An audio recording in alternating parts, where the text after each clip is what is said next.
So hello everyone, we'll be starting our webinar in just about 1 minute.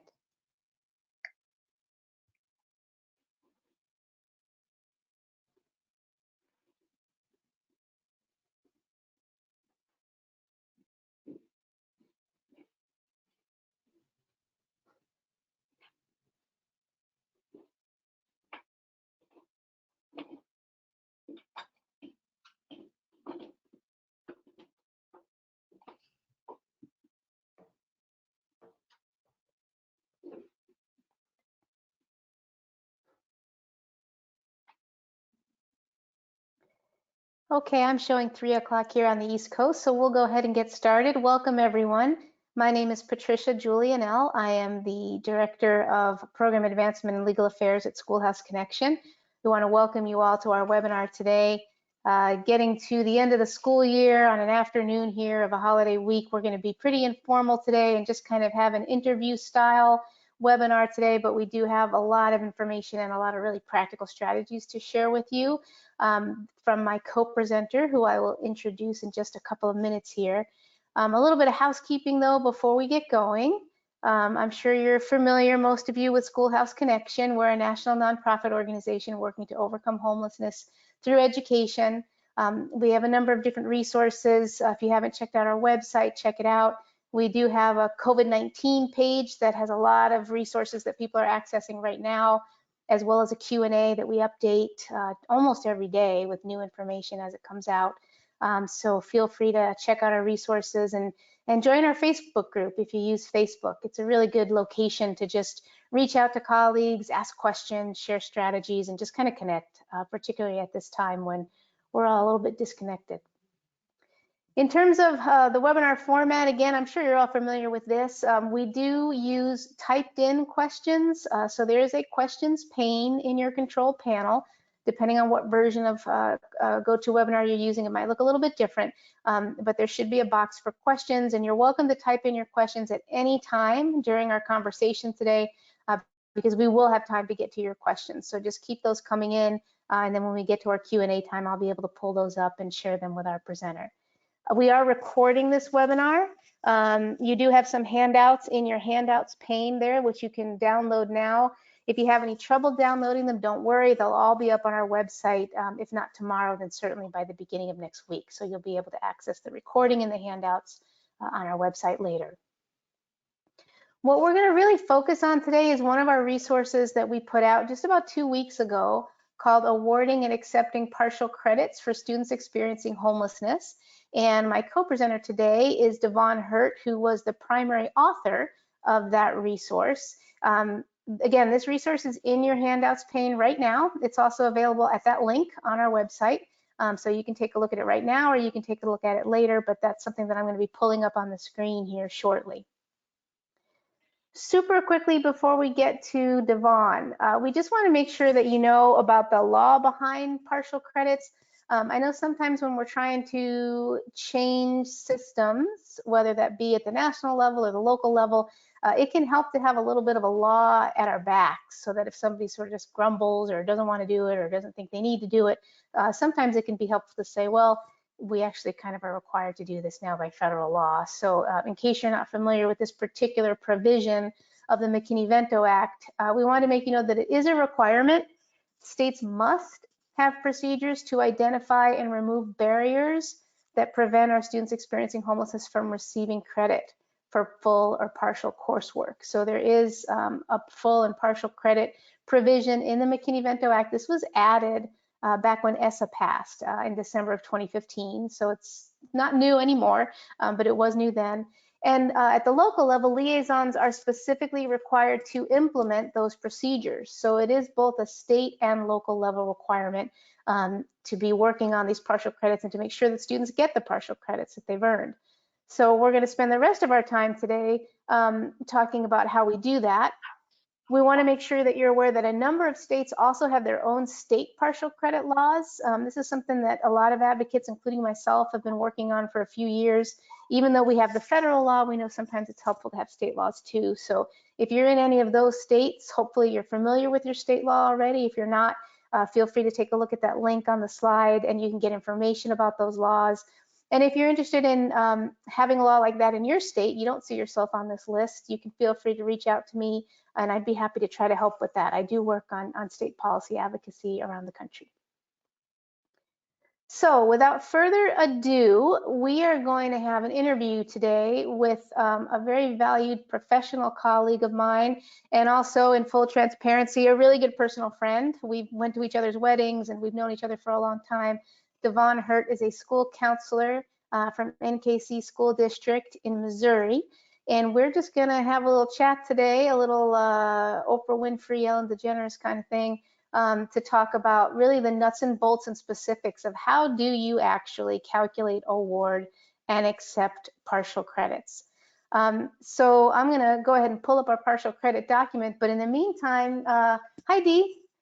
Why don't you tell us all a little bit about yourself, a little bit about your professional experience and some of your work. Okay, thanks for having me. So I am a high school counselor in my 25th year in education. Started out as a classroom teacher, have been working in high schools for the last about 15 years of that career, of my career. So do a lot of work, obviously. As a counselor, we're responsible for enrolling students, and I've worked in a couple of districts that have very transient populations for the last few years, and so just a lot of experience working with students that experience homelessness, families that experience homelessness, and sort of navigating some of the hurdles to help those young folks be successful. And obviously our friendship has taught me a lot just in our conversations that we have both professionally and privately. And I've also been really blessed to work with some amazing liaisons in some of the districts that I've worked in, and people that really are passionate about advocating for students and families that experience homelessness. So it sort of became a passion of mine, and unfortunately, it is something that there needs to be people that are passionate about it, because, you know, we have a lot of folks that maybe aren't helping as much as they need to be. So we need a lot of us that are passionate about it so that we can be the voice for those young folks. Absolutely. Thank you for being one of those voices. We do need more.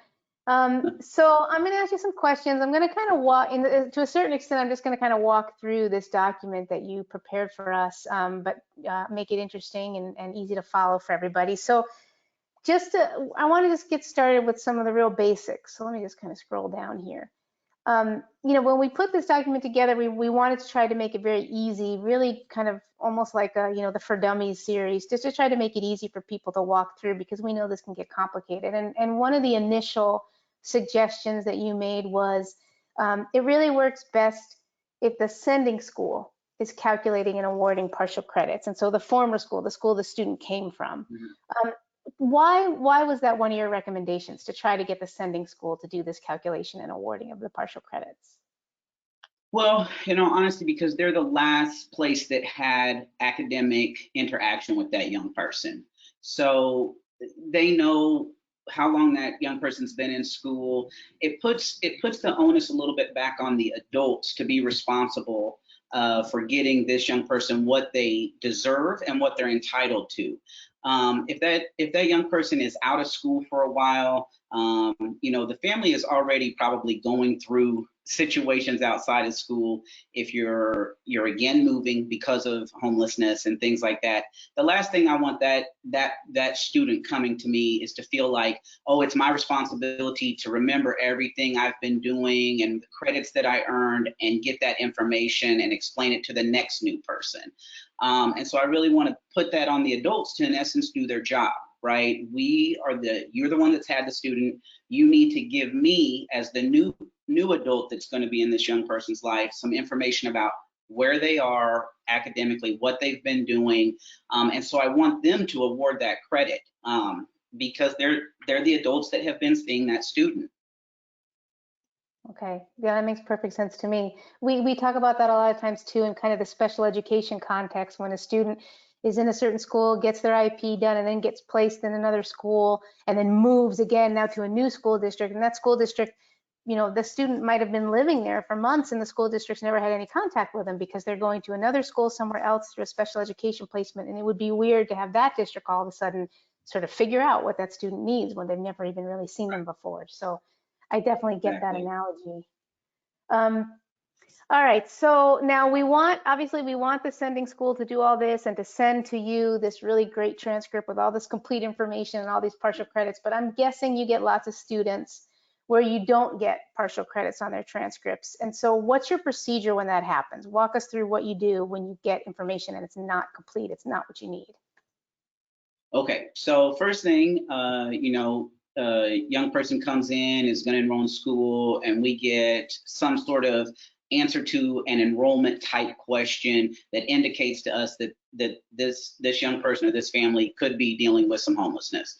So the first thing we're going to do is going to alert our liaisons, make sure that we know that, they know that, so that we can get this student enrolled right away without paperwork. We're not going to be harassing folks about you didn't prove this residency, you didn't get this document in. We're going to get them enrolled, and then we're going to have that liaison working with the family to get what we need, in essence. But we're going to focus on getting the student enrolled very first and foremost, so that they're not out of school any longer than they have to be. And so an appointment would be set up with a counselor or a registrar wherever enrollment starts in your particular building. But I think it's really important that usually at most every high school I've ever been involved with and my colleagues, that does fall on the counselor. And so once I have that appointment set with that young person, I want to just talk to them about where they've been, what they've been doing, and kind of get a perspective from them about how school been going, getting to know them, but also letting them know, hey, sounds like you might be dealing with some things outside of school. We want to just make sure that we're as supportive of you as possible and make sure that we find all the credits that you've earned. And so anything you can tell me about where you've been at school, I can kind of start to track down information. And so again, I don't like that I have to put that student in the situation to be the bearer of that information. But if the sending school has not sent information, then I want to work with that student to let them know any information you can provide me is going to help me help you get what you're entitled to. And usually as soon as they see that you're asking these questions to truly advocate and get them their credits and help them graduate on time, they are more than willing. My experience has been to share everything. Okay, I went to this school for 2 months and I don't remember the name of this school, but it was over here, and they will share with you a lot of information. And I kind of just take some notes and I kind of try to piece together a timeline for myself and start reaching out. Hey, looks like this young person was enrolled at your school for a while. Can you get me, an enrollment record of what they took while they were there? And a lot of times I get a little pushback, it'll be, well, they didn't complete any credits here. I'm not asking that. I'm asking, can you tell me what they were enrolled in when they were there? And I need the date they started and the date they left. That's all I need. I don't need to know whether they earned credits or not. If you're saying they didn't, that's fine. But I'm going to then, as the receiving school, we're going to award that student what they're entitled to. That time they spent in those classes, they've earned that. And so I start to piece that together. Then I work with my registrar and we start to make a timeline of this student has already completed this much schooling in these subjects. And we will then award partial credit even if the sending schools did not. That's great. That's great. I've heard of a lot of school districts kind of, going back and forth and saying, well, you need to award the credit, but we're not going to award the credit. You need to reward the credit. And one of the things that I remember you said a lot when we were working on this document was, we can't hold the students responsible for issues or disagreements or problems that are going on between adults. And Absolutely. so, at the end of the day, you're saying, you have a procedure that you like to follow. If you can't get that done, then you're just going to do the credits on your side. Right, exactly. And it doesn't, it's not a us against them. We're all educators. We're all working together. And I understand that sometimes there are people above other people who are making decisions that says, this is not how we're going to do it. where I'm from, and that's okay. I don't fault anyone for that. You know what I'm saying? That's your role. I know you get out there and you help change those laws so that stuff. I leave that part to you. What I try to do is I try to make what I kind of call a friendly contact at that old school, and usually, there's enough camaraderie and counselors and other people that you can usually find a contact. And if you approach it from the positive standpoint of, look, we're just trying to help this young person, you're going to find somebody there if you approach it in the right way that's going to say, absolutely, here's what I know, here's what they did while they were here, here's the last grades we had for them. And my experience has been, it's very rare that you get just we're not going to help you. Most people really do. I think at their core, we're educators, and I think most people genuinely want to help young folks. I truly believe that. I truly believe that. All right, I'm looking at my question list here. So you kind of addressed this, but I just kind of want to ask it really specifically because I know a lot of people ask me this. So we know the McKinney-Vento Act requires immediate enrollment. You've already talked about that. You can't go for the proof of residency or any of those other documents. But your process that you're outlining, where you're having enrollment appointments and you're calling the previous school and you're finding that friendly contact, I'm sure that could take some time. So how do you do immediate enrollment while you're doing all those other pieces also? So if a young person comes to us and we have absolutely nothing from a prior school yet, we're going to go ahead and get them enrolled based on grade level, the grade level they should be at, regardless of whether they're there or not. So we're going to use a combination of two things: their grade level that they should be at based on age and years in high school, and some simple questions that I'm going to ask them. Obviously, if a young person at my school, a junior takes Algebra 2, a freshman takes Algebra 1.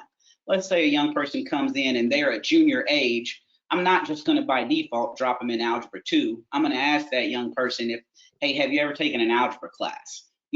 So I don't want to set them up for failure by just thrusting them into a grade level course solely. So it's kind of a combination of two things. But we also know that English 3 doesn't necessarily build on English 2 or English 1. They're all English classes. So if that kid is a junior, whether they've passed English 1 or 2 right then and there, to my knowledge or to their knowledge, I'm going to go ahead and put them in English 3. So it's a little bit of using some common sense. You don't want to put them in something advanced if it built on prior knowledge, but you also don't want to hold them back from something so that they're not with their grade level peers, because that doesn't feel good to walk into a new school and you're a junior and you're sitting in a freshman class, and you don't need to be. I want you there making friendships with your peer group and feeling like you belong as a part of that junior group. So I want to get you where grade level you should be.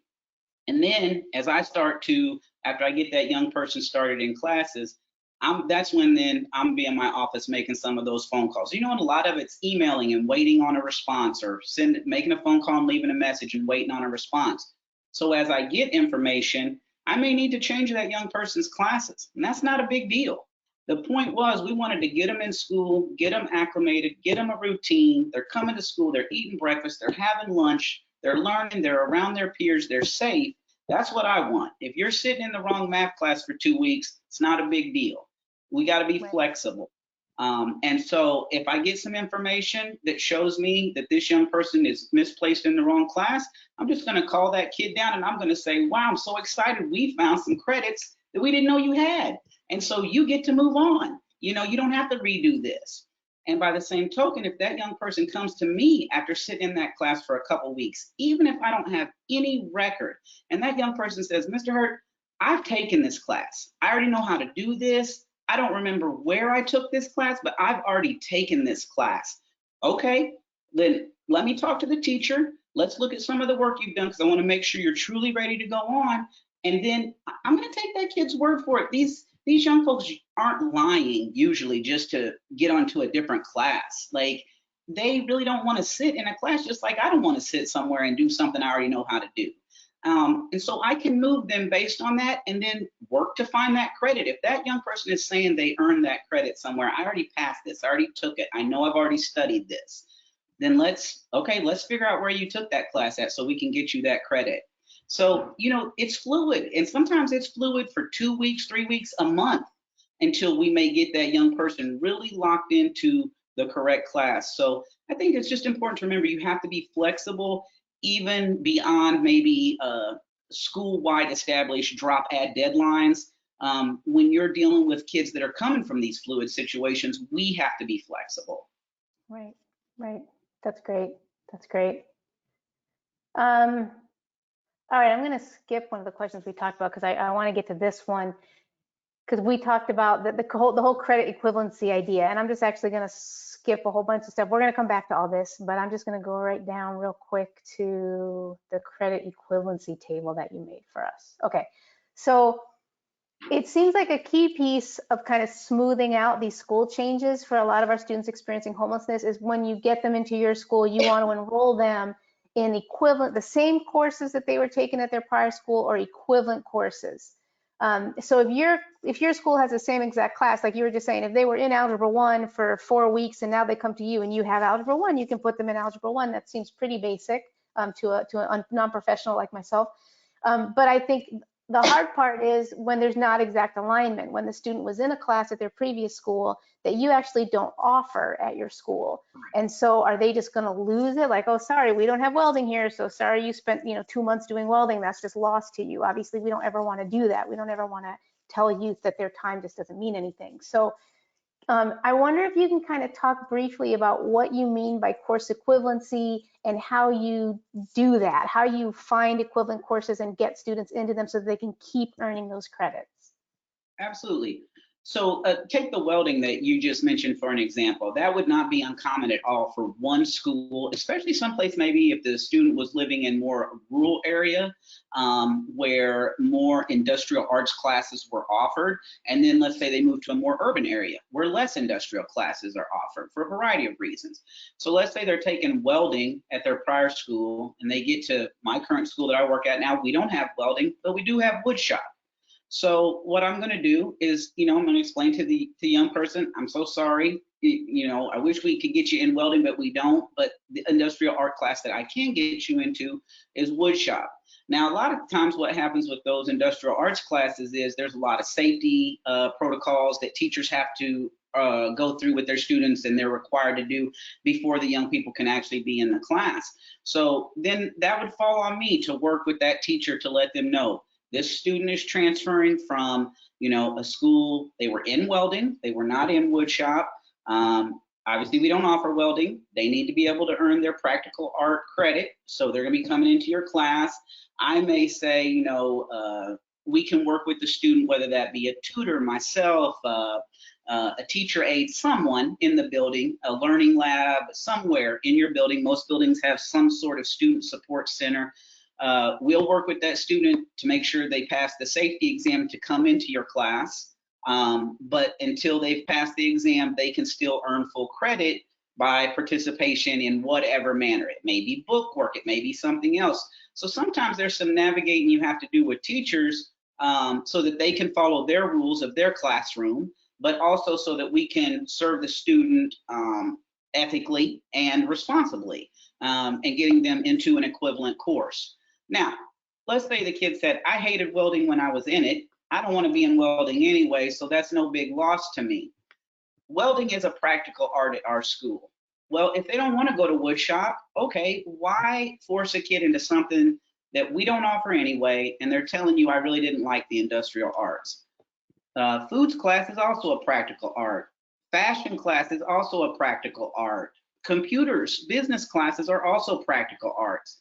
So for us at that moment, this allows the kid to have some choice, right? And we know how powerful choice is to your school experience. So just by default, the first thing, because it's industrial art to industrial art, the first thing I'm going to offer is wood shop. But if the student says, I really was unhappy in there, I didn't like the course anyway, I don't think the industrial art's for me, all I really have to do is offer any plethora of practical arts that we have at our school to say, then this is the course you can choose, one of any of these. So fine art to fine art, practical art to practical art, any type of PE. If they were in weights, but you have aerobics and they want to take aerobics, PE to PE, same, English, math. Some of the core classes, it gets a little bit more specific, and I broke that down, life sciences versus physical sciences and things like that. And obviously we know math tends to build on each other, so you do have to have some a little bit of a different flow when it comes to math. But I think it's just one of the important things to remember is don't get too regimented, too locked into the rules, right? These are students whose lives are not living by the rules. And so when they come to us, we have to be able to say what is best for this young person right now, and as we think about them across their 4 years of high school. That's great. Absolutely. Absolutely. And I just love the way you broke down, the equivalencies into categories, and this table is one of my favorite parts of the document. But we also talked about sometimes you might just not be able to find a fit. So there's just not going to be something equivalent. You're not just going to be able to make it work. But again, we don't ever want to just disregard the time and effort that a student put in at a previous school, particularly recognizing the challenges that they're going through just to get to school and to do the work. So if there really isn't a course at your school that's close enough to what the student was taking for you to just kind of keep the credits rolling, how can you help them get the remaining needed credits that they need for that class they came from? So I do think it's pretty rare that you can't make something work. You got to be creative, but there are some instances, and one of the first one that comes to my mind is most educators are familiar with what Project Lead the Way is. So it's a very science, technology, medical, STEM type of sequence of courses, engineering, things like that. And unfortunately, not every school has that. They can be quite costly, the courses to have in your school district. And so unfortunately, maybe smaller school districts, that's not something they're able to offer. So when I think about a kid who at my school right now might be taking Principles of Biomedical Science, as a pretty, intensive course. And, they move somewhere where no course like that is offered. Maybe they've already taken biology, which would be probably the most equivalent science course to that. So you don't want to have them retake biology. You do have to get creative. There are several correspondence courses that you could have a student finish online. There are numerous agencies that offer, credit, courses to finish credits or courses to earn deficient credits. You can pay by the course. You can pay for even just one semester of a course or one term of a course. You might not even have to pay for a full year of the course if the student is only missing a portion of it. And hopefully you can work with your liaisons in your school district and funds available through homeless grants and things like that to help cover and offset the cost of those.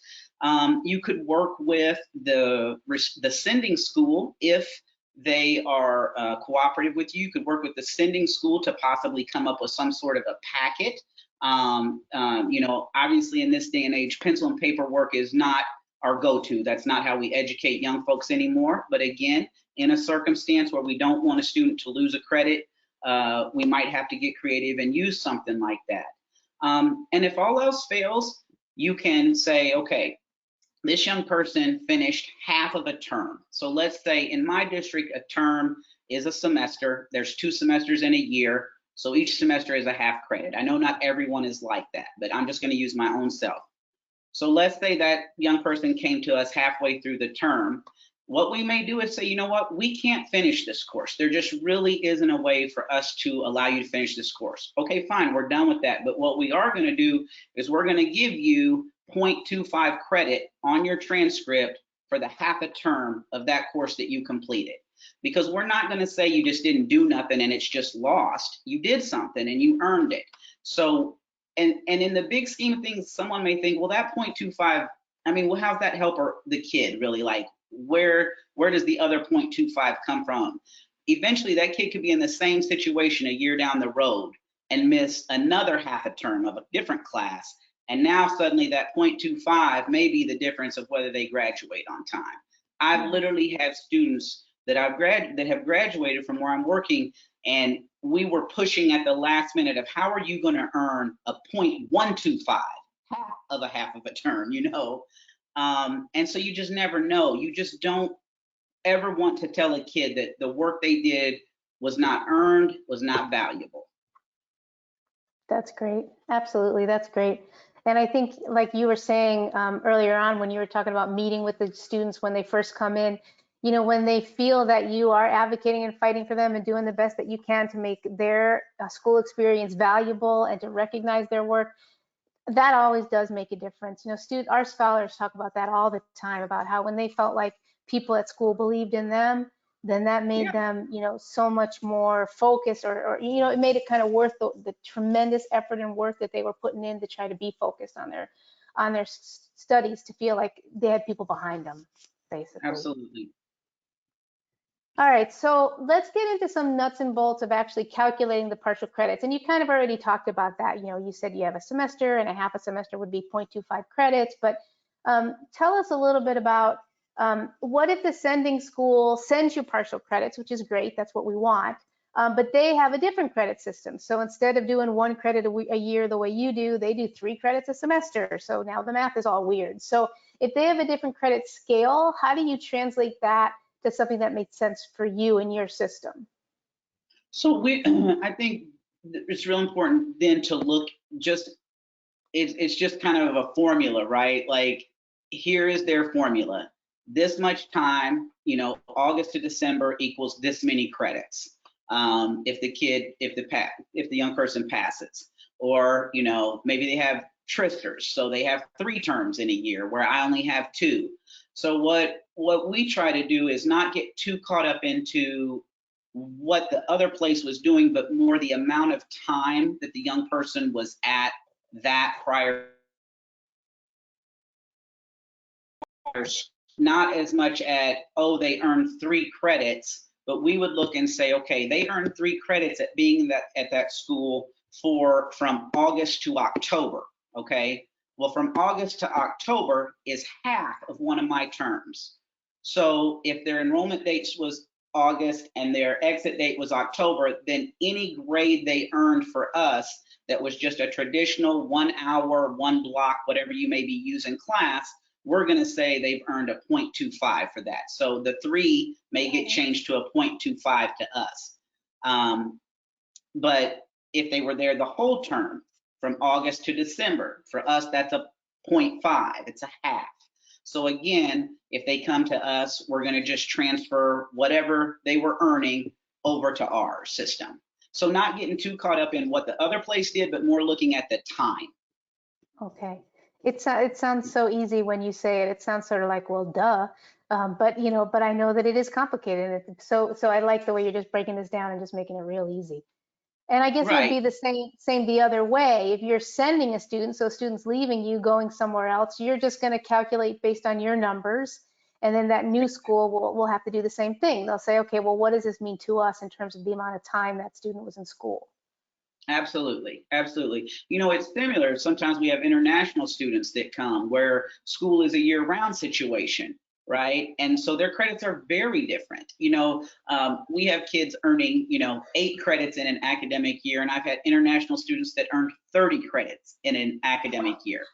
Well, obviously, we're not going to award 30 credits. You would be graduated after 1 year in my district. So, you know, we have to look at those and break them down into the terms. So if we got someone that went to school year round, we would think of that in terms for us as, okay, they had first term, second term, and then they had a summer term. And we're going to award credits based on those 3 different terms. Got it. Got it. And I will mention, just in case people are interested, there are some states have come up with formulas where you can really just plug in, you know, different numbers and come up with what that would mean in your district. So if you're in California or Washington, or if you're just interested in what their formulas look like, in this partial credit document, these are actually links, so you can click on them and it'll take you to these formulas. And we also have these in the PowerPoint at the end of the PowerPoint. So you can take a look at those if you're interested in those later. But I want to talk about an issue that comes up a lot when I'm talking to people about partial credits, and that is seat time. And we know that the McKinney-Vento Act, again, as part of the ESSA amendments, there is now a piece in McKinney-Vento that's really clear about not making sure that absences are not a barrier to enrollment and retention of homeless children and youth in school. And of course, I think anytime you feel like you're doing your best, you're not showing up all the time. We know that students experiencing homelessness are far more likely to be absent than any students, including other low-income students, including students in foster care. The absences for students experiencing homelessness statistically are just much higher because of everything that's going on in their lives. So you're trying to get to school, you're not getting there all the time, and then somebody says, you're not earning any credits for this semester because you didn't come enough. And you're thinking, I worked so hard to come as much as I did, and I know it wasn't enough, but look at what I did do, look at what I did invest. So I love this piece of the McKinney-Vento Act that says, we're not gonna push kids out of school by saying you didn't come to school. So that doesn't make a lot of sense. But practically speaking, from your position as a school counselor, you still have to figure out, well, how do I award credits if a student missed a whole lot of days this semester? Can I still award credits? How do I do that? So just talk to me about seat time and how you deal with it.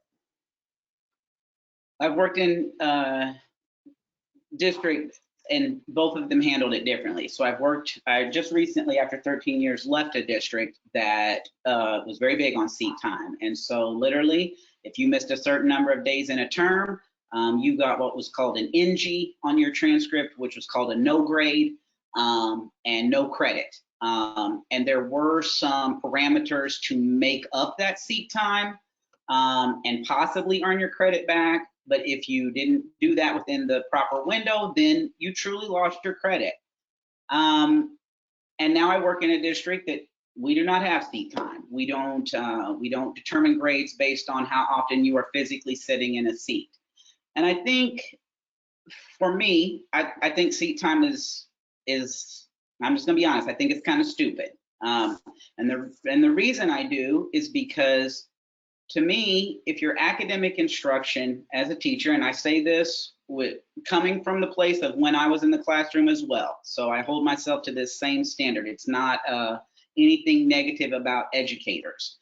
It is that if your academic instruction is set up in a way that a student can miss your class X number of times and still have an A in your course, that's not their problem.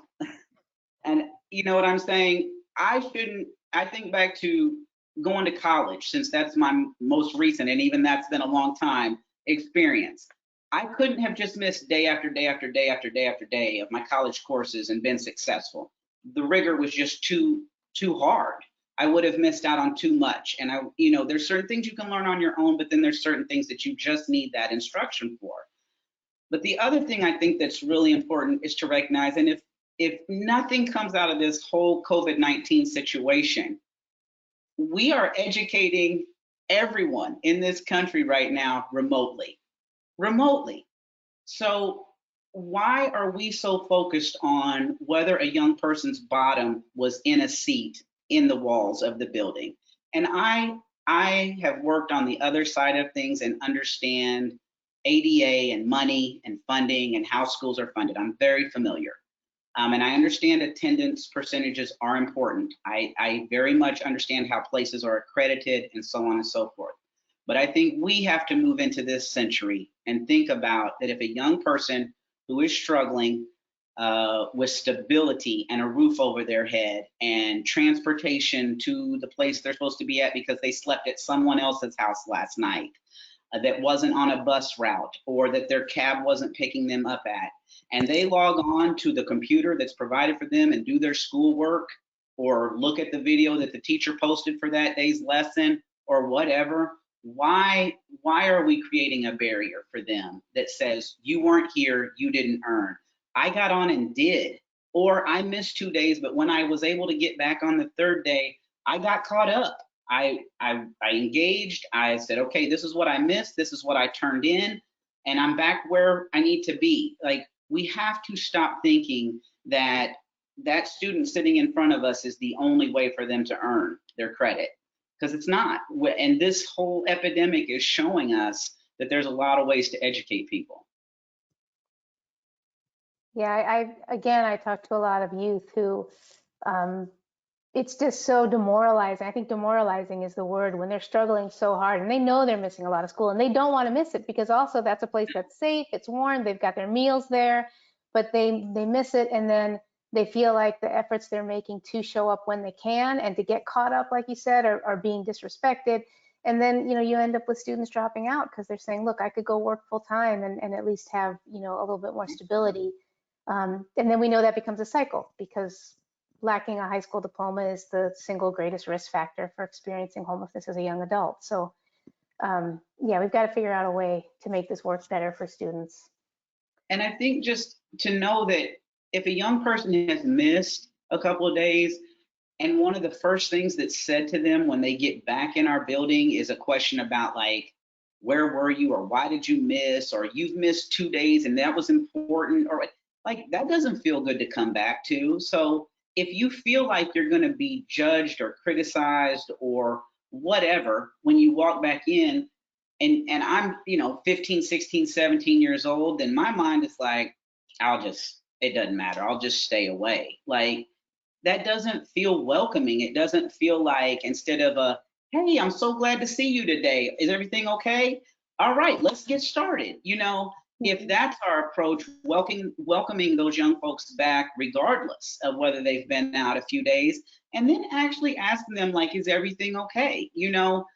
Because we don't know why they've been out. And maybe they've moved again, and we want them to feel safe and comfortable to say, well, I moved again, or I'm not sure where I'm staying tonight, so that if we can get them the resources that they need.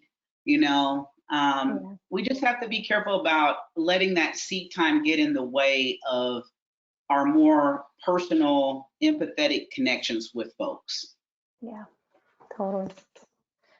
All right, I can see we have quite a few questions in the questions pane, which is great. Keep typing those questions in. Dee, I'm going to ask you just 2 more of my questions, and then we're going to move over to questions that people are sending in. So the next question I want to ask you isn't exactly in the document. There was a federal Title I director that people on this call who are as old as I am may remember, named Joe Johnson. He was in the Clinton administration and early Bush administration, I believe. But anyway, he was a Title I director at the U.S. Department of Ed, and he used to give keynote speeches, and he would talk about TWADI and the problem with TWADI. And TWADI is an acronym that he made up. It's TTWWADI, which stands for, that's the way we've always done it. So a lot of what we're talking about today around, let's look at what we can do with seat time. Let's figure out how we can get students credit. Let's put them in, credit by exam. Let's put them in an equivalent course. And, a lot of this stuff is probably, thinking outside the box. And some people might say, but, that's not the way we've always done it. That's just not the way we do it here. So, as you said, I am a lawyer and I come at things by saying, well, let's make a law saying that you have to do it. But that's not always the best way to get things done either, because, there are nicer ways and more productive ways, I think, to share information with people and help us evolve, basically, in whatever kind of service we're providing. So I suspect you have run into TWADI from time to time in your career trying to work with students experiencing homelessness. And practically speaking, how do you work with that? How do you work with resistance to change or fear of change and help people along? Well, like I said a little bit earlier, I have been really lucky to work with some amazing liaisons. And those folks are key to the work at the building level, directly with the students and getting their voice heard and getting them to really advocate.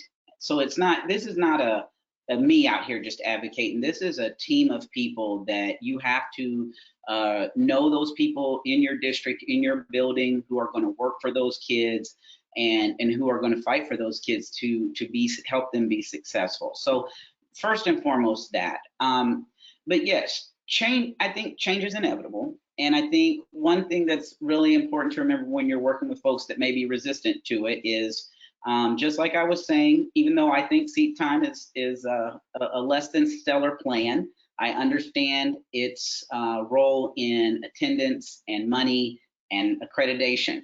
The other thing I understand the role in all of those things in accreditation is graduation rate. And when students don't graduate or when students drop out, those numbers hurt you. And so one of the things that works, numbers talk to a lot of the people in higher up positions. Numbers and data talks. And showing folks that when we use ESSA to our advantage, which we should, to help young folks, we can improve our graduation rate and we can reduce our dropout rate. And you have to be able to make those connections and not be afraid to voice those things, and know that there are laws out there that protect you in those decisions that you're making to advocate for students experiencing homelessness. And know people, reach out to your organization, get voices. You guys have a plethora of resources and information that people can share with people above them that says, no, here it is. This is the law. This is what we're doing. Because I know not every place has the funding or the money maybe to have as many school social workers and folks who at the building level who work or advocate. They may only have someone at the district level as a liaison. I've been blessed to work in places that we have folks in the buildings directly working with our students who experience homelessness, in addition to myself. So you have to understand enough about the law a little bit and ESSA and what it says we need to do for these folks so that you can voice that. So don't, definitely familiarize yourself with it. And if you don't feel comfortable, reach out to people who can explain it and advocate, help you advocate. Like, don't feel like you're in it alone. I ask Patricia all the time, am I interpreting this right? How can I word this so someone else will understand it? So find those people around you and get connected with organizations that can help you. But numbers talk. And the simple truth of the matter is when we provide for these young folks what they're entitled to and what we're supposed to be doing, we reduce our dropout rate and we increase our graduation rate. Yeah. Absolutely. And another thing I was thinking of while you were talking is, something that we do a lot at Schoolhouse Connection, we're trying to do a lot more, is like raise up youth voice and youth experience and have our students talk about, what their experiences have been like. And I this isn't moving to everyone, but I've talked to a lot of administrators and others who, are at a different level now where they're not necessarily able to interact with students every day. They're not necessarily able to kind of see everything that's going on in their schools and districts every day because they're just at a different level of administration. And if you give them the opportunity to hear from some students about, here's what it was like for me to try to get to school every day. Here's what I was dealing with before school and after school. And here's what it felt like, kind of like what you were saying, Dee. Here's what it felt like when I came to school after missing a week and somebody said, where have you been? You need to go to the principal and figure out what we're going to do with you because you've been out for a week, versus, wow, I missed you. I'm so glad you're back. Come sit down, let's get going. And then, privately later, take them aside and say, hey, how are you doing? What's going on? Is there anything I could do to help? And what a difference that makes to students. So, I know several liaisons who've talked about that, about the importance of the opportunity for people to hear directly from youth and to understand, what they're going through and what their realities are like. And if you can help them out a little bit, it's a lifeline. It's a lifeline for our students. Absolutely. All right, last question. This one is super just technical, but it comes up a lot. The database question. Several liaisons have told me that they've been really working on partial credits, but they run into a roadblock because their database can't accommodate partial credits in one way or another. Now, obviously, McKinney-Vento requires partial credits. It doesn't matter what the database can or cannot do. That's not, a legal excuse. But practically speaking, in terms of how do we just sort of deal with this hurdle and get around this issue, I know one of our colleagues that we were on a webinar with a few weeks ago, she actually called all of the big national databases for schools, PowerSchool and the others, and found out that at least all the ones that she called could accommodate partial credits in one way or another, maybe with just a little tweak to the system. But practically speaking, have you run into this database issue in your districts? And if so, kind of practically, how can you address this and say, well, here's an easy way that we can just go ahead and have this work for our database? Right. So really, it's manual entry. I mean, it's not rocket science. Obviously, these school systems, database systems are set up to roll grades, award credit, so that no one is sitting there manually doing 1,300 kids, 8 classes a day that they take, typing in these grades. So they're very advanced database systems, and they are set to roll at certain times finalized grades. You know, it's the click of a button here, the click of a button there, grades are finalized, and bam, they're all rolled over onto kids' transcripts. Not rocket science. But when you have a kid that comes at a different time, leaves at a different time, you're going to have to do that stuff manually. There may be some restrictions on when that can be done. So it may be working with a registrar or a database specialist and saying, you know, we're going to make a note, and then on this date, when this stuff rolls over, after it rolls, we'll go in and manually adjust these things. But there is absolutely, in every database, I've worked in at least 4 different of the major databases, including Tyler, Chancery, Power School. All of them can have the ability to manually enter. And it's real interesting when you find, you know, this inability, or this perceived inability to make this happen, I think is a bit of what you were just talking about, Patricia, with that's not the way we've done it, right? That's not what we do. So it was real interesting. I had one experience, and one negative experience, where had someone kind of tell me, we can't do that.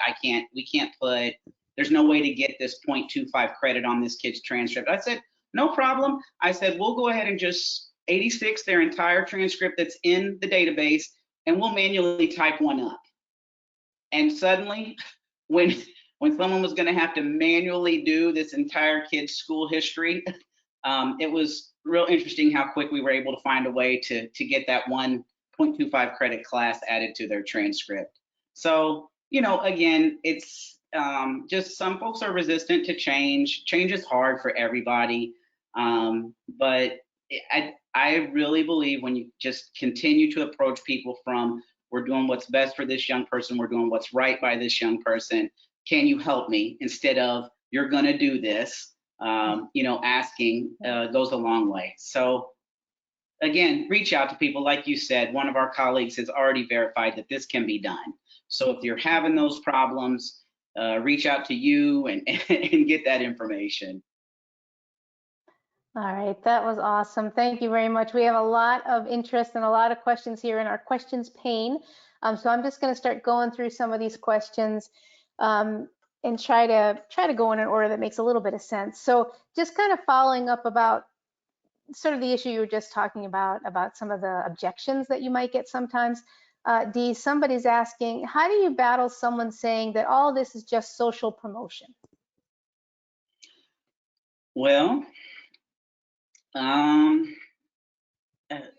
might not be the best person to answer some of these questions, Patricia. You're too honest. I'm a pretty, you know, I'm a pretty honest person, and I think that there's a way to remain professional, but also be very honest and truthful with people. And social promotion is, I'm not asking anyone to be socially promoted. Students are still earning these grades, demonstrating their ability to pass these courses in the same way that any other kid is. You know, and that's an argument that has been going on forever. I mean, I work in a high school, and every single year I get at least 30 freshmen that have not passed a single course in their 8th grade year. So they're coming to high school, you know. So this idea of social promotion it happens. Yes, we promote kids from middle school onto high school, but we're not asking anyone to be socially promoted. I'm asking people to work and make an effort to find the credits that these young folks have earned. And if they can demonstrate that they can pass coursework, whether they were sitting in a seat that X amount of time, then I'm asking us to say, they're demonstrating that they can pass it. If, you know, if people are concerned about that, there are end of course exams. There's different ways that we can look at saying, is this person ready to move on? So I just don't buy that. I mean, we don't know when kids who aren't experiencing homelessness are out here cheating and doing their work, or someone else is doing their work for them. I mean, this argument could go across every different group of individuals. And so I'm just asking us to fight for young people that are already facing barriers. Right, right.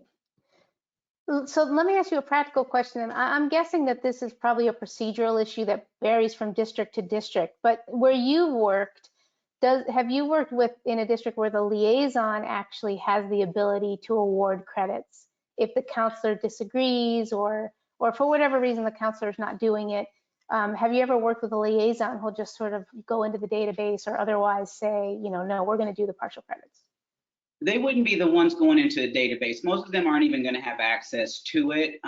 So I mean, I would hope, obviously, I've been really lucky to work with other counselors besides myself that are really advocating for our students. But I guess if you got someplace where you felt like maybe the counselors weren't on the same page as the liaison, then I think it's important that the liaison probably bypass the counselor if they're not going to be flexible. That's an administrator to liaison kind of next step to say, get the administrator to get the counselor on board with, this is what needs to be done. We need to look at how we're going to award.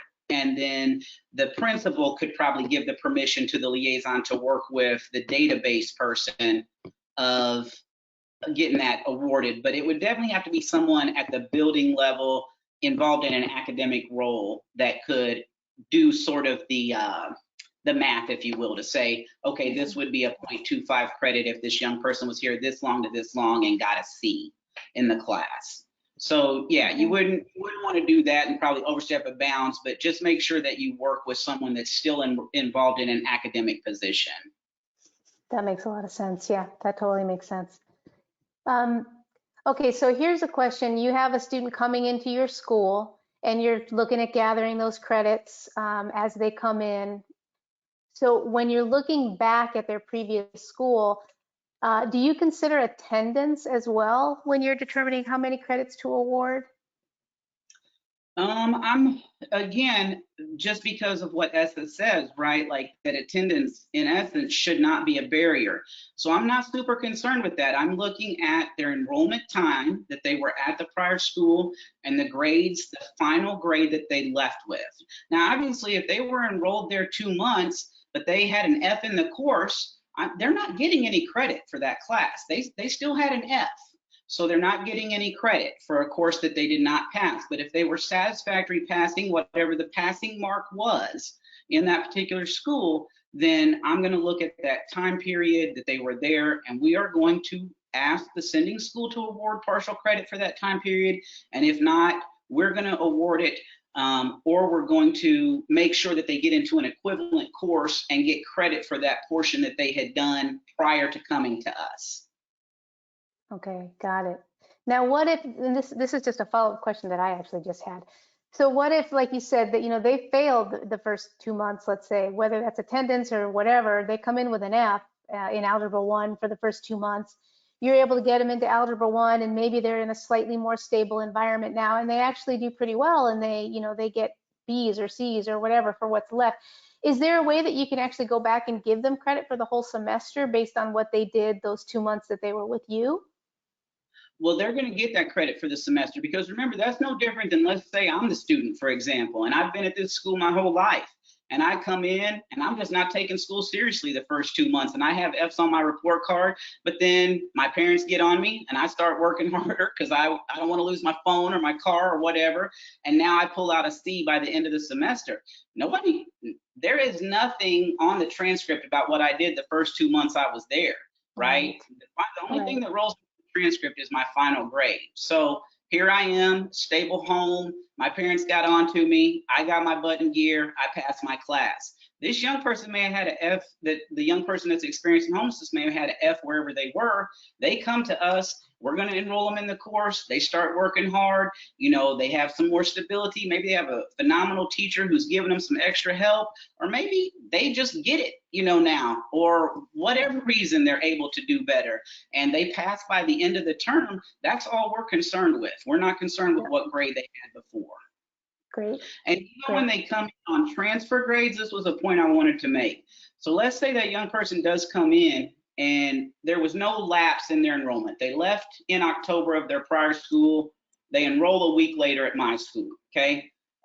Everything was great. The sending school sent, here's what their grades were when they left. I'm able to get them in courses that match, no problems. Let's say they had, 8 classes and 4 of them they were failing. And, you know, I get to looking at attendance and I see this kid has really struggled with attendance. And I get to talking to the student and they say, yeah, you know, we were staying here, but then we were bouncing around. You know, these stories are very familiar. When I give my teachers a transfer grade to start that young person off, an F is an F. And a 50% F gives a kid a lot better chance at maybe passing the last 2 months of the semester than a 5% or a 10% F. So there are times when my policy with a teacher is I'll go have a private conversation with them and I'll say, look, this young person has been homeless. They did not have stable housing. They're housed now, and we are really hoping they can finish out this semester. Can you monitor how they're doing? And when we get to the end of the term, let's look at what their final grade is with you based on from the day they started with you, and then we'll average in a transfer grade. So let's say they come and they do A work. You know, they're stable and math was never a problem. It was their home life and their ability to get to school that was the problem. And they do A work with that teacher, and the teacher says to me, this student is completely on target, you know, then why would we say, okay, well, they had a 0% as their transfer grade, and a 0 transfer grade and an A now equals a 50. So in essence, that kid would fail that course, even though the teacher is telling me this student is perfectly on target. So what is a much more equitable and ethical thing to do is to say, yes, they came with an F. They don't just get 100% A on their transcript, but they could get a 50 as their transfer grade. And now that A for the second half of the term and the F for the first half of the term averages out to a C for that term, okay? And then let's say they stay with us the rest of the year and they earn an A second semester because they were here with us the whole term. But so I do not believe in just giving the student something and saying those first 2 or 4 months didn't matter. That's not what we're saying. But what I'm saying is I'm not going to let you fail a course because you were not going to school and a teacher is flat out telling me this student understands the work and has demonstrated mastery of the work. Right. That's great. That makes perfect sense. Thank you. That makes perfect sense. Here's another question, and I don't have any idea if you have experience about this, so it's fine for you to say that you don't know about this. But someone is asking, do you have teacher of record requirements in your district, or have you in past districts? Yes, we do. Teacher of record has to be a teacher that's certified in the content area for that grade to finalize on a transcript. And to deal with that, that's kind of when I think I mentioned earlier a little bit about learning labs and partnerships in the building. You may have to work with a certified teacher of record if you were going to do something like a packet or an online course or some sort of other credit by exam, something like that, in order to award credit and have it be a legitimate credit on the transcript. That's a great question. Okay, great. It's Thank you. Not just randomly awarding as the counselor going, oh, this kid gets this credit. It's me working with a certified teacher in that content area and holding that young person accountable to some demonstration of mastery of the content.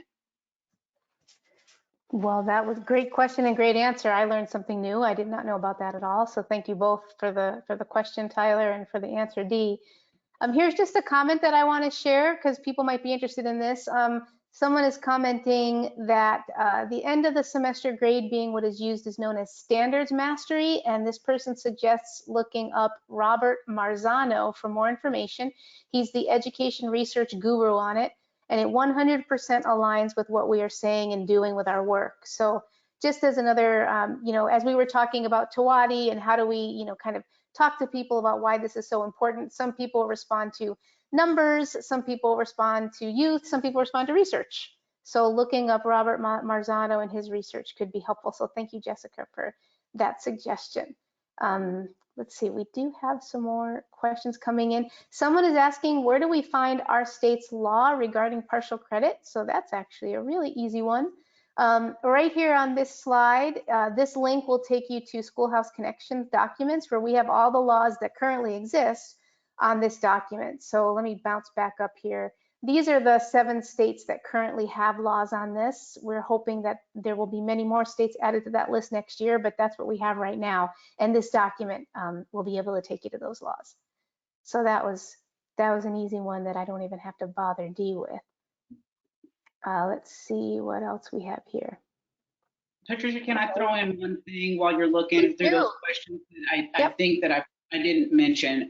And I think this is a really, when we were talking about ways that sometimes kids credits and things like that, I think you and I had talked about this pretty extensively, the idea that if a young person came in and passed Algebra 2 course at my school, but we had been working and maybe never found that this young person actually passed an Algebra 1 course anywhere. But, you know, again, depending on, I think maybe the flexibility of the folks you work with, you know, think about that just logically. If I can pass Algebra 2, I've probably somewhere along the way demonstrated that I had the knowledge and the content to pass Algebra 1. So think about using things like credit by exam and things like that as a way for those young folks, especially math is one of the hardest for, in my experience, for our students who experience homelessness to meet the graduation requirements. A lot of districts require 4 years of math, some only require 3. But no matter how many they require, if you have been displaced and you've missed out on schooling over the course of your educational career, math is one of the hardest things. And so thinking creatively with those kids about how to help them earn credits, I have definitely had an Algebra 2 teacher give a kid an Algebra 1 final after realizing they are absolutely ready for my course, go back and give an Algebra 1 final, and then we are able to award a P, which is a pass of Algebra 1 on a transcript, and award it as credit by exam with that as the teacher of record. That's great. Yeah, thank you for raising that. I remember us talking about that, and I loved that approach to it. That just makes so much sense. Let's see, just a couple other questions. Some of the questions that people have submitted, we've kind of answered over the course of the conversation, but I want to try to get to everybody. And we've talked a little bit about, you know, just how do you get the school to actively pursue this partial credit requirement if there are some schools that are resistant. And I think we've talked a lot about that, but I'm just curious, Dee, do you know in either of your districts, do you have a district policy on partial credits or a district policy on students experiencing homelessness, or do you even know if you have one? No, we don't, but there are usually provisions written in board policy. Sometimes you got to dig deep about students at risk. So the word partial credit and the words students experiencing homelessness are usually not in there, or often not in there.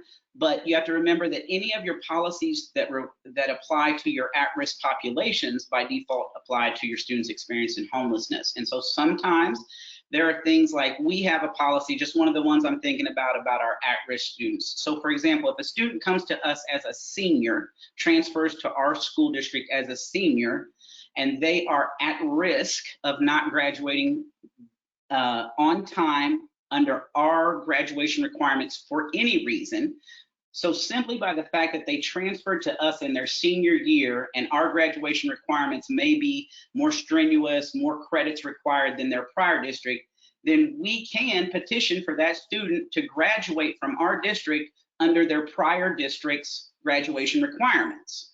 Okay, so that's just one example of a policy that's in place for at-risk students. So think about that for your students experiencing homelessness when they come to you, right? If they come to me in their senior year, or maybe they even should have already graduated by age, but by years officially in school because of missed school time, maybe they're just now a senior, you know, was the last place they attended, did they have a less strenuous or less number of credits required? Or maybe my district requires 4 math credits, maybe that old district only required 3, then I want to petition for that student to be able to graduate under the prior district's graduation requirements. So be sure you look through and familiarize yourself with the board policies for your at-risk students. And that's what I use, since we don't have a specific partial credit type of rule. I think that's a really important point you're making. And I want to point out, actually, you know, I still have the slide up with the states that have partial credit laws, and I just want to remind everybody that Dee's from Missouri, which is not on this list. So, you know, we don't, it's always helpful. I think it's always helpful to have local policy. It's helpful to have state law. That's all really just helps kind of you advocate for what you want to do for your students, but it's absolutely not necessary. So, you know, if you can get with your school board, again, if you can get some students to come to a school board meeting and speak to the school board members and say, hey, here's what it's like to experience homelessness in high school and try to graduate, and know that graduating high school might be the only way that you can get out of homelessness. And maybe you can get your school board to do a policy, and that's fantastic. And I would absolutely encourage everybody to do that. But not to feel like if you don't have that, you're kind of stuck, or if you don't have one of these state laws, oh, well, you know, we're not going to be able to make this happen. Because like Dee said, you can fit into other policies that do exist, or you can just say, you know, federal law requires it. And so we just need to do it for that reason, in addition to all the other good reasons to do it. Right. And Patricia, I would add to that, you know, sometimes I'm of the philosophy that no policy is better. I feel like it gives me a little bit more flexibility. Yeah, sure. You know, and I don't know if that's true or not, but sometimes I operate from that, you know, I'm operating through ESSA. What it is telling me is that my responsibility is to remove all barriers. And that's a pretty broad policy, right? And I feel like that in and of itself gives me a lot of leeway when I'm coming up and thinking out of the box. And sometimes I feel like some of those policies box us in a little bit more than I like. So, you know, it's a double-edged sword sometimes. You definitely want things that protect folks, but sometimes I operate from do what's best for the kid and then ask for forgiveness later if I did something wrong. Yeah. Yep, I hear you. I'm not against that. Let's see, I think we have time for one more question. I want to try to get to someone who I haven't gotten to before. So here's a kind of a technical one that I think is interesting. For students who are failing, do you ever look at specific grades to see why they're failing? For example, just not turning in assignments versus turning them in but not getting a good grade on them. And would that make a difference in how you might consider awarding credit or helping them to make up credits? Absolutely. I would say as a counselor, that's probably 50% of my job is, you know, clicking on kids' grades. Why are you failing this class? You know, I'm looking at you take a test and you got a 90% on it and you have a 40% in the class. What's going on?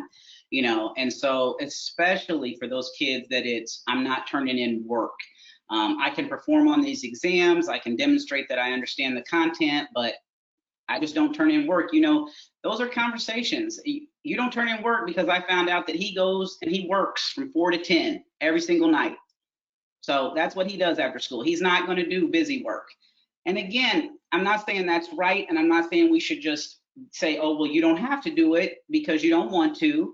You know, I talk to kids. Those are where you know, if I wasn't a counselor, I would encourage you to, if you have the relationship with the kid as the teacher, or if you know a teacher that they have a relationship with, maybe you're a liaison, get that kid connected with someone who will have honest conversations with them about, we get it, let's talk about what you can do though, right? Because sometimes, you know, we do have to teach young folks, even young folks that experience homelessness, there's a whole lot of life that is jumping through hoops and just doing things because you have to, whether they seem logical, whether they make any sense. Sometimes you just have to do some things. And so, you know, I may try to sit down and do a conversation. I would obviously have a conversation with the teacher privately first and the kid privately first, but I may try to get us all together. And can we talk about, you know, this is this student's life outside of school. Can we talk about this work? You know, can he do 2 of every 4 assignments instead of, you know, this many? Or can he do half the problems or answer half the questions instead of all of them? And, you know, and like I said, I've been in education a long time, and my experience is when our teachers, all the teachers that I've worked with, when they really know what's going on with some of these young people, they usually are more than willing to be flexible and work with kids, especially when they know from what the kid's putting on an exam that the kid gets the content. The kid is listening, the kid is paying attention, the kid is learning, and they're showing you that they know it. Our teachers are usually going to be flexible and say, okay, yeah, that makes sense. I understand. I mean, we just deal with kids that have a lot going on, a lot. I'm not saying it's every teacher. I've had some teachers that are just like, not my problem, but my majority experience is that it turns out pretty positive. But I look at that a lot, and I work with the kids to understand, I know you're busy, but let's talk about what you can do. Can I build a study hall into their schedule so that they can do that work at school so that they can go to their job at night? Like, I try to think of what can I do? What position can I put them in to help them adhere to the expectation, meet the standard, and earn their credit? That's great. Thank you, Dee. Thank you, everybody who's been a part of this. I hope it was interesting and helpful for you. You've got the links there on the slide for the document that we went over together, as well as some other resources. The slides right now are in your handouts pane, and then these will be posted on our archived webinar page of our website, probably by tomorrow, if not by Monday, so you can download the slides as well as the other document that I pulled up on my screen directly from our website. So I think that's our time. Thanks again for everyone. I'm going to give Dee a round of applause. Doing a webinar with you is really easy. Thank you very much. And thank you very much to everyone for taking the time to be with us today. Thank So you. have a good one. Take care, everybody. Bye.